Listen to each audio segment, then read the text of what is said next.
Hello, and welcome to another installment of Critics and Cars Getting Home. Tonight we're leaving scenic Takapuna, and what have we just seen? We've just seen a Liam Neeson action movie. Can you imagine? Where Liam Neeson... Stop getting new ideas. Well, it's overwhelming. It is overwhelming. It's confusing as well, because he's playing the type of character we've seen a million times before. His name is Mike McGann. I think he often plays characters with alliterated names. I'm not sure. He does often play characters with a particular set of skills.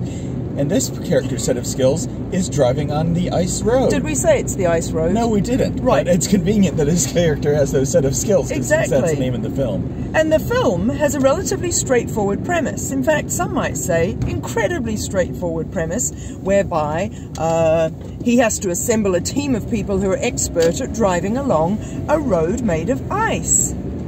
In order to deliver a payload. Don't worry too much about what the payload is. It has to do with a mine full of miners. There's been an accident and they're trapped. So obviously time is of the essence. And yet they can deliver 3 of these, but they're delivering 3 trucks, but only one of them needs to get there. Yes. Even though they're driving over the ice road in April. You don't want to think about it too much. No. That's the main... well, that's way the main to watch gist of this it. film. Not thinking about it. Yes.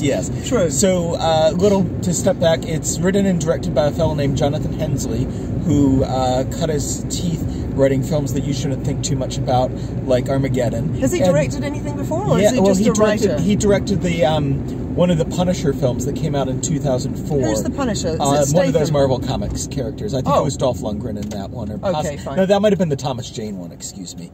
And then... But that's about all that he's directed. He did a film called Kill the Irishman, which I think had a small presence in the States. Well, he'll be regretting that, because Liam Neeson is very Irish in this film. And as we all know from Liam Neeson films, he carries a grudge. And he's unkillable. Yes. That's not even a spoiler, I mean, let's be honest.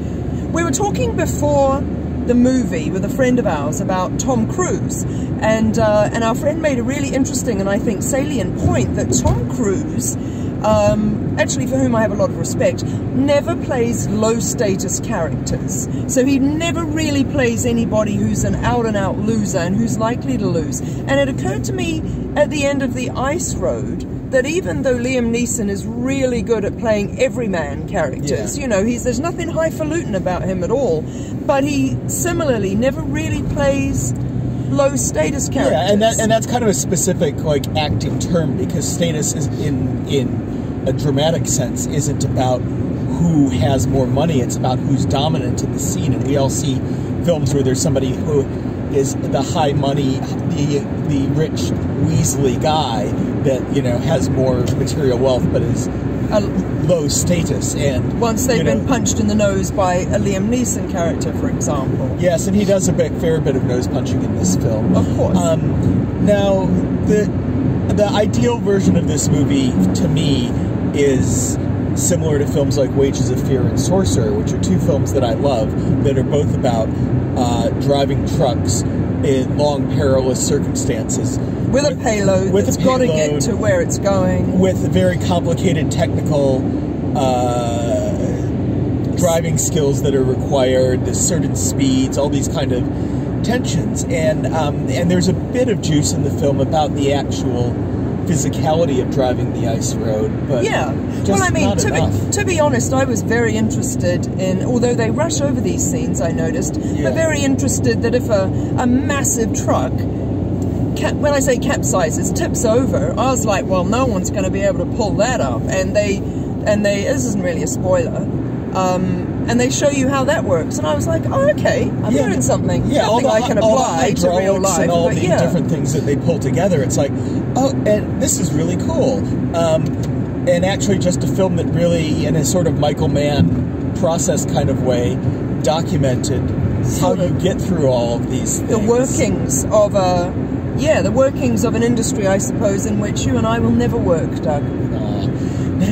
I will never be a trucker, least of all on an ice road. Don't sell yourself short. But can I just say, I mean, as far, I don't hate the film, it's fine, it does what it says on the tin, and my main thought is, anybody who's seen the trailer and thinks that he or she, probably he, let's be honest, wants to see a Liam Neeson actioner where he drives a truck over a road made of ice, is going to be perfectly satisfied. I don't think anyone's going to come out feeling ripped off.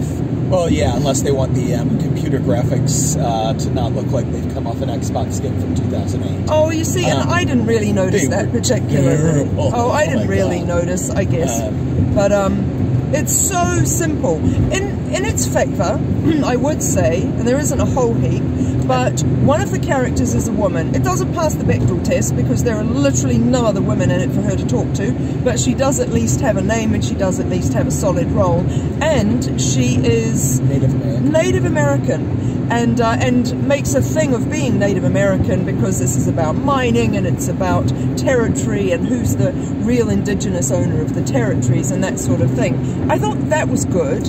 Yeah, they try to throw in a few issues involving opioid abuse and PTSD and various mental disorders and things, and it's relatively lightly handled and quite nicely done. Yeah, it adds a bit of tone and shade to it, but then there's just a lot of the rest of the story as well. There's some cutbacks to the miners, which never really add up to much. No, it feels like sort of half a idea that's never quite. I mean, where are they going to go with that, I suppose? And we're not going to spoiler anything about what's really going on, but suffice it to say, really, for me, the excitement was, there were some terrific shots, as you can imagine, from underneath the ice, where you're just watching a truck go over the top. And it did occur to me that in those wonderful sort of Hitchcockian ways of having a lit bomb that hasn't gone off yet, there's that's quite effective, obviously, because you know that ice ain't gonna last. Yeah, I didn't think it was very good, but I was never resentful of the film. Same. And I wasn't even particularly bored. I was just like, oh, yep, eat some more popcorn. It's very much that sort of film. So yeah, I mean, it's a weird thing because I probably think it's a better film than Old, but I enjoyed Old more. Yes.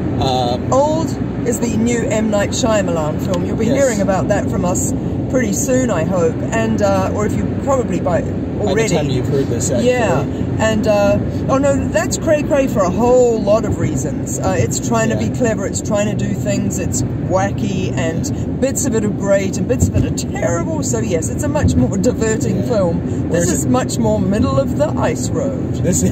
I think we can stop there. I'd go 2.5 stars, 3 if I'm feeling generous. You? Yeah, probably 2.5, 3. Yeah, I don't feel like being snarky about it. It's just, eh. And on that note, we'll see you next time.